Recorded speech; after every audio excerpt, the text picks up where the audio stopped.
welcome out to the Bozeman Farm. We're here with Dr. Andy Bozeman. Again, we get to speak with you. Last time we were in the studio, Doctor, and now we get to come out to your beautiful farm. It is a beautiful day, isn't it? Yeah, it is. Glad to have you all out. It's a gorgeous day.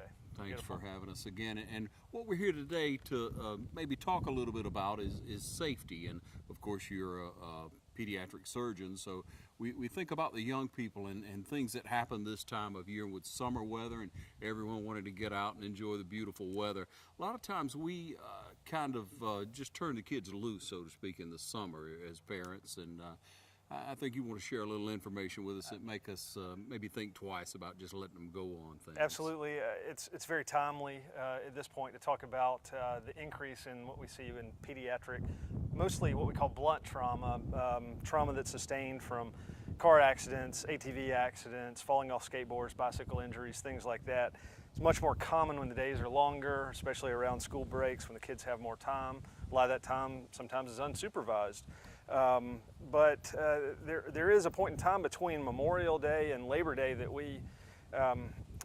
it has kind of a term that we give the 100 deadliest days of summer for kids, and it's a sobering topic, but something that by coming out and talking today and try to encourage prevention of accidents, and hopefully we can certainly save lives. 100 deadliest days. Right, That's between scary. Memorial Day and Labor Day, that's when the weather's warm, all of the summertime activities are in full swing, and kids are out of school, so they have a lot more time to participate in those type things that not altogether are high risk, but certainly you can have some injuries that can be prevented. Yeah, so there are things we should be aware of, things that young people are more prone to be injured in doing. One is a four-wheeler. That's exactly right. Here in the South, ATVs, four-wheelers are very common. I grew up riding ATVs. It's a part of our culture here. And it's not altogether a bad thing. They're to be enjoyed, but we certainly want to make sure that kids are participating in, outside activities, riding ATVs and things like that, with appropriate precautions and doing that at the appropriate age and things like that. So those are some of the topics that I really want to get into today. Yeah, Doctor, it seems like once every couple of years there's a tragedy somewhere around us of someone who is injured on a four-wheeler or ATV of some sort, and a lot of times they don't have a helmet on, or there are issues that maybe could have been taken to alleviate that from happening. No, you're right. When we talk about ATVs, it typically it has four wheels. It is called an all-terrain vehicle, but it's really not for on-road terrain. It's not for paved roads. It's used for off-road purposes, and we really see a spike in injuries when cars and ATVs mix, and that's usually on a paved road. So we try to certainly get people to not use them in those environments. But when we talk about protective wear, the helmet is probably the single most important thing that a kid, adult can wear that can avoid devastating injuries. Yeah. So, Doctor, sometimes you hear of things happening, accidents happening, and people not addressing it right away. Maybe they say, well, we'll see how he does, it'll be all right. I'm sure you'd advise against that. If there's any kind of accident, you should get a child checked out. Absolutely. I mean, if there's any concern, especially if a child is involved in an accident and they have any obvious deformity or road rash or abrasions, or if they're not, if they're acting a little concussed, where their mentation, their ability to process thought is a little delayed, all of those are warning signs that there could be something more severe. And so we would certainly encourage them to seek medical attention here locally. That's at our hospital, Fairview Park Hospital, there in the emergency room. The helmet is such an important piece of kind of the road armor, if you will, to protect yourself. We have mechanisms to fix broken bones with good outcomes, busted spleens, road rash lacerations, all of that type trauma. For the most part, has a pretty good outcome. It's the head injuries that are oftentimes so devastating. Your brain is who makes you who you are and who makes me who I am, and that's a part that's sometimes difficult to mend. And even though kids have what we call incredible neuroplasticity, their brain, it's very resilient. It can bounce back, whereas your brain might not bounce back so quickly. Kids do, but it's the old adage, an ounce of prevention is worth a pound of cure is certainly applicable when we're talking about ATVs and ATV trauma. Yeah, and a lot to do with that. People should govern how fast they go, or especially the wear, the helmet, maybe any type of body protection. But supervision is so very important. Isn't it? Absolutely. You know, a couple things to keep in mind. You mentioned supervision. Absolutely. The American Academy of Pediatrics recommends that there should not be any operators less than 16 on an ATV. And I think that goes a long way to preventing accidents.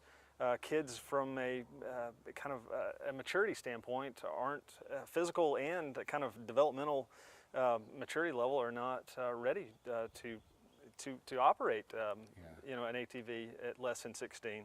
Yeah. We always encourage there to be only one rider. It should never be two riders on an ATV. They're made for one rider in general. Okay. You know, and we've talked about keeping them off roads. They're not made for paved roads. And you see that so much. People want to cut across, or you see a lot of young kids, and it would be a good time to point out that you should be aware of that. If you live in a more rural area, if you're around a farm and you know that they're kids that ride four-wheelers close by, you can see the pathways and what have you. You know, it's good to be aware of them because no one wants to see a young person injured, obviously. That's right. But as far as precaution, again, if you look at a young person, the risk we take when we're younger, doctor, are always much greater than the ones we take as we age a little bit. Absolutely. So it just stands to reason that a young male or female on a forerunner, they may think they're more invincible. And once again, we're out to prevent these injuries. You know, the statistics are somewhat sobering. There were 330 fatalities in the U.S. last year from ATV trauma. You know, of the 100,000 people that will be involved in ATV accidents, 1 out of 4 is a kid less than 16. And so we want to do all we can to avoid those type things. Not only we're here to take care of those injuries, but we want to avoid them on the front end. Yeah. And you think about it doesn't happen. Well, you know, they'll be all right. It does happen. It's just absolutely. where it's going to happen, and absolutely. whether or not we can take the precaution to. Especially in this part of the world where we do live in, you know, a rural or semi-urban environment. There are a lot of ATVs out there, and so we want to just broadcast the message, and hopefully we can prevent a couple of those accidents this summer.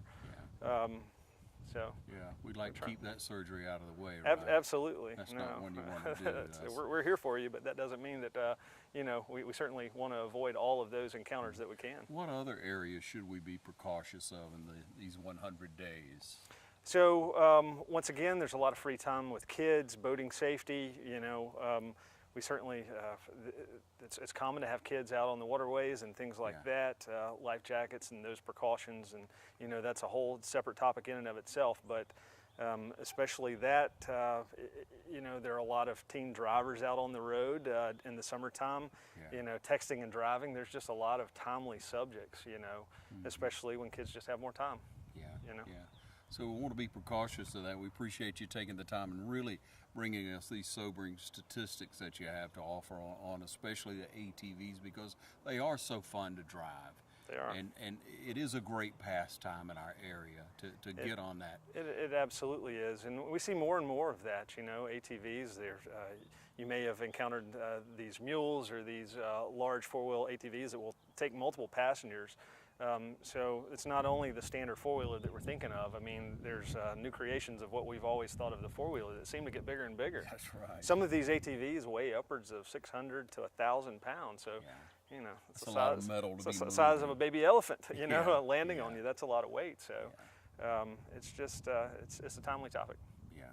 Well, we appreciate the information. Appreciate what you do, and I guess you're settled in the area. You've been here for a while. I've been here close to going on a year here at Fairview Specialist Pediatric Surgery. We're located right behind the hospital, and here for all the pediatric surgical needs, general and thoracic surgery, as well as neonatal surgery. But we appreciate the opportunity to talk about ATV trauma and preventing some of those accidents this upcoming summer.